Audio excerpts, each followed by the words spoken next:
चाहे हम प्रिवेंशन की बात करें या ट्रीटमेंट की बात करें, दोनों ही केसेस में कहा गया है कि कम से कम 3 से 4 लीटर्स एक फीमेल को ज़रूर पानी की जो है उनकी खपत उतनी होनी चाहिए एक दिन के अंदर। सो मैं अपने पेशेंट्स को यूजुअली क्या बोलती हूँ, स्पेशली उन लेडीज़ को जिनको बार बार यूटीआई होता है, तो मैं उनको बोलती हूँ कि आप अपने घर में 3 1-1 लीटर की बॉटल को मॉर्निंग में ही भर लीजिए। मॉर्निंग में जब उन्होंने 3 1-1 लीटर की बॉटल भरी, तो मैं कहती हूँ 2.5 लीटर तो आप कोशिश कीजिए कि शाम के 6 बजे तक आप पूरी तरह से पी लीजिए। उसके जो 500 ml बचा है वो रात को आप एक लिमिटेड क्वांटिटी में पीजिए, क्योंकि इससे क्या होता है कि दे स्टे क्वाइट हाइड्रेटेड, और रात को अगर हम ब्लैडर को ओवर फिल कर लेते हैं, है ना, और फिर ओवरनाइट हम यूरिन नहीं गए, तो वो फिर स्टैसिस हो जाता है। यूरिन स्टेसिस का मतलब? रुक जाता है थैली के अंदर, पेशाब की थैली के अंदर। अगेन इट माइट कॉज उनको रिकरेंट यूरिनेशन के लिए रात को उठना पड़ सकता है, तकलीफ हो सकती है। सो जो मैक्सिमम कंजम्पशन है it should be by the evening hours before 6 PM। सो वो उनको बहुत हेल्प करता है यूटीआई से प्रिवेंट करने में भी। और अगर किसी को यूरिन इन्फेक्शन हो भी गया है, तो भी 3 to 4 litres is quite good enough उस यूरिन इन्फेक्शन को क्लियर कई बार करने लोग के लिए। ज़्यादा पीने लगते हैं क्योंकि ऐसा भी मानते हैं कि बैक्टीरिया लोड जो है वो कम होता है। इसमें क्या मिथ है? यूटीआई में ज़्यादा पानी पीना चाहिए? बिल्कुल, ज़्यादा मतलब 3 to 4 लीटर्स। एक इंसान को, एक फीमेल को जो ज़रूरत है पानी की, वो 3 to 4 लीटर्स है। ऐसा नहीं कि वो 6 लीटर पीने लग जाएगा, वो पी ही नहीं पाएगा, और पिएगा तो उससे उसको नुकसान ही होगा। मतलब बहुत ज़्यादा एक्सेसिव वाटर इनटेक कोई कर ही नहीं पाता है। 3 to 4 लीटर्स भी अगर कोई कर ले तो वो मोर देन इनफ है। तो हम ट्रीटमेंट में और बात करेंगे इसके, हुँ। जो इससे जुड़े बहुत सारे भ्रम हैं। और डायग्नोसिस क्या है इसका? सो सबसे ज़्यादा इंपॉर्टेंट डायग्नोसिस जो होता है, एक एक्सपीरियंस डॉक्टर जो होगा वो शायद क्लिनिकली उनकी बातें सुन के ही कर लेगा। जैसे कि मैंने आपको बोला, जब एक पेशेंट मेरे पास आएगा तो वो बोलेगा मुझे यूरिन में जलन हो रही है, मुझे जल्दी जल्दी यूरिन आ रहा है, मुझे पेट के निचले हिस्से में बहुत ही तेज़ दर्द हो रहा है। वो बोलेगा कि जब मैं यूरिन करने जा रहा हूँ तो करने के बाद मुझे बहुत तेज़ जलन हो रही है, या पेन दर्द हो रहा है बहुत ही तेज़।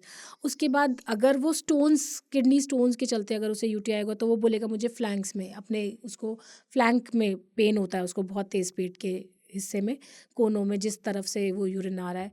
तो उसके अलावा अगर वो पाइलोनेफ्राइटिस से, जैसे कि मैंने कहा, कि जुड़ा हुआ होगा, तो वो बुखार हो सकता है, उसको कंपन के साथ में बुखार भी हो सकता है, ऐसा भी पाया गया है।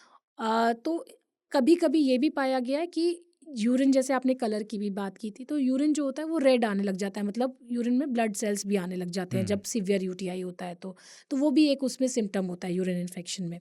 सो मोस्ट कॉमनली इसी से ही पता चल जाता है। बट क्या हमें ये सुनते ही पेशेंट को दवाई दे देनी चाहिए? और मतलब अगर मैं बोल रही हूँ ये है, तो पेशेंट कल से दवाई अपने आप ही मेडिकल सेंटर पे जाके क्या उसे दवाई लेने नहीं चाहिए? तो उसका आंसर बिल्कुल ही ना है, क्योंकि उसके फर्दर एक इंसान को यूरिन रूटीन और यूरिन कल्चर कराना चाहिए। यूरिन रूटीन का मतलब होता है कि बेसिकली पता चल जाता है उसमें पस सेल्स कितने हैं, आरबीसीज कितने हैं, बैक्टीरिया ग्रो हो रहा है कि नहीं हो रहा, फंगल इन्फेक्शन तो नहीं है। ये सब चीज़ें एक बेसिक यूरिन टेस्ट के अंदर पता चल जाते हैं। उसके साथ ही साथ उसको उसकी कल्चर और सेंसिटिविटी, हाँ, मतलब पता चले कौन सा बैक्टीरिया है, यस, कौन सी क्योंकि एंटीबायोटिक देनी है इसको। सेंसिटिव किस एंटीबायोटिक को है वो जानना बहुत ज़रूरी है। क्योंकि एम्पेरिकली अगर आप दवाई शुरू कर देते हैं और आप उसके रेजिस्टेंट है, तो आप ठीक ही नहीं होंगे। तो अगर ठीक होना है तो यूरिन का कल्चर सेंसिटिविटी जानना बहुत ज़रूरी है। लेकिन गलती क्या हो जाती है इसमें लोगों से, जो बहुत ही ज़्यादा हमें जानने की ज़रूरत है। लोग क्या करते हैं कि पिछली बार मुझे यूटीआई हुआ, डॉक्टर ने ये दवा लिखी थी, ये पर्चा मेरे पास पड़ा है, मेडिसिन, वो फार्मेसी पे जाता है और वो वही दवाई लेकर आ जाता है। दवाई शुरू करने के बाद वो यूरिन कल्चर सेंसिटिविटी अगले दिन सुबह में जाके या 2 दिन बाद जा कर के देता है, और वो स्टेराइल आ जाता है और उसे कभी पता ही नहीं चलता उसको यूटीआई हुआ भी था या नहीं हुआ था।